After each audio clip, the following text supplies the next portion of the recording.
नमो श्रीयतिराजाय विवेकानन्दसूरये सच्चित्सुखस्वरूपाय स्वामिने तापहारिणे। পূজনীয় স্বামী অবজোজানন্দজির রচনা স্বামীজির পদপ্রান্তে গ্রন্থ থেকে পাঠ, পৃষ্ঠা সংখ্যা 415। স্বামী অচলানন্দ। যতই দিন যাইতে লাগিল, কেদার বাবার স্বাস্থ্য ততই দুর্বল হইয়া পড়িতেছিল। ক্রমে হাঁপানি, জ্বর এবং বার্ধক্যসুলভ নানা উপসর্গ একটার পর একটা আসিয়া শরীরটিকে ঘিরিয়া ধরিল। তাহার অবস্থার অতি দ্রুত অবনতি হইতে থাকায় সকলেই বিচলিত হইয়া পড়িয়াছিলেন। বিরজানন্দজি মহারাজ তখন বেলুড় মঠে। তখন 1947 খ্রিস্টাব্দের মার্চ মাস। কাশী হইতে ক্রমাগত কেদার বাবার সংবাদ চারিদিকে ছড়াইয়া পড়িতে থাকে। চিকিৎসক বৈদ্যরা আপ্রাণ চেষ্টা করিয়াও ভগ্ন দেহটিকে কিছুমাত্র আরাম দিতে পারিতেছিলেন না। সেদিন 11ই মার্চ। এদিকে তখন মঠে বিরজানন্দজি সকালে প্রাতরাশ করিতে করিতে অকস্মাৎ বুকে কি একটা বেদনা অনুভব করেন। দুপুরের দিকে কাশী সেবাশ্রম হইতে দুঃসংবাদ আসিল। সকাল 8:25 স্বামী অচলানন্দজি মহাসমাধি মগ্ন হইয়াছেন। প্রয়াণকালে তাহার বয়স হইয়াছিল আনুমানিক 71 বৎসর। বিরজানন্দজির 11ই মার্চ 1947 এর দিনলিপিতে লিপিবদ্ধ দেখা যায়, দুপুরে টেলিগ্রামে খবর পাইলাম কেদার বাবা আজ সকালে 8:25 শরীর রক্ষা করিয়াছে।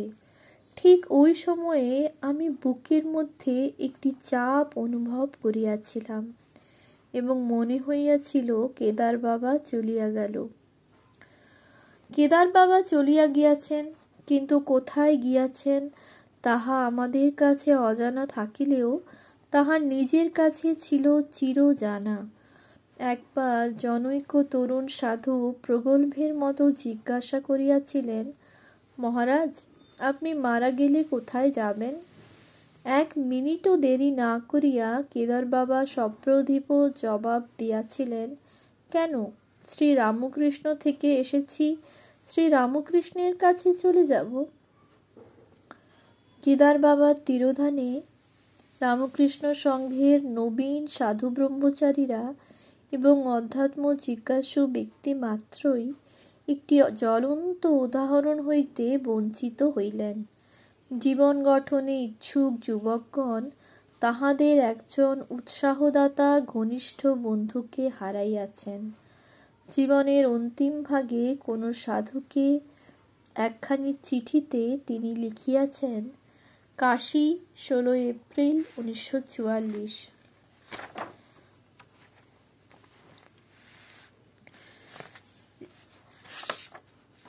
লিখিয়াছ, আমি মঠে গেলে কত লোকের কল্যাণ হয় ইত্যাদি। কল্যাণ যিনি করিবেন তিনিই দেখিতেছেন।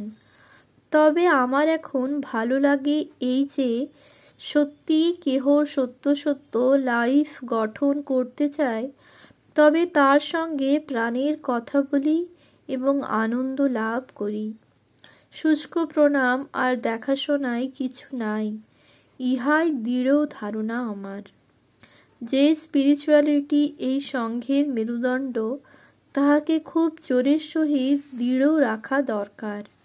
সেই দিকে দৃষ্টি না দিলে ভবিষ্যৎ অন্ধকার।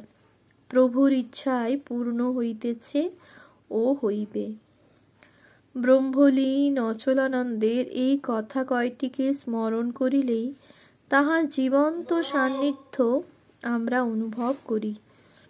কেদার বাবা বহু জীবনকে উদ্দীপিত করিয়া গিয়াছেন। ভক্তি, বিশ্বাস ও ত্যাগ বৈরাগ্যে অনেকের মনকে রঞ্জিত করিয়া গিয়াছেন। তাই স্বাভাবিকভাবেই কৌতূহল জাগে, যে শিখাটির স্পর্শে এত দীপ জ্বলিল, সে শিখার স্বকীয় দীপ্তি ও তেজ তবে কতখানি ছিল। এই কৌতূহল নিবৃত্ত করিবার শক্তি আমাদের নাই। তথাপি তাহার ব্যক্তিগত দিনলিপির 2টি ক্ষুদ্র পৃষ্ঠা হইতে তাহারই স্বহস্ত লিখিত 2-1টি পংক্তি প্রকাশ করিয়া প্রবন্ধের উপসংহার করা হইতেছে। পূর্ব জীবনে ও ইহজীবনে যাহা যাহা ঘটিয়াছে, ঘটিতেছে এবং ঘটিবে, সমস্তই শ্রী প্রভুর মায়ার খেলা, অর্থাৎ তাহার ত্রিগুণাত্মিকা শক্তির খেলা। এইটি শ্রী প্রভু দৃঢ়ভাবে অদ্য জানাইয়া দিলেন। আজ এই ক্ষুদ্র আমি শ্রী প্রভুর চরণে সম্পূর্ণ লয়, তাহার ইচ্ছায় পূর্ণ হইয়াছে, হইতেছে ও হইবে। তিনিই সব, সবই তিনি। ওম শান্তি শান্তি শান্তি। হরি ওম তৎসৎ। শ্রীরামকৃষ্ণার্পণমস্তু।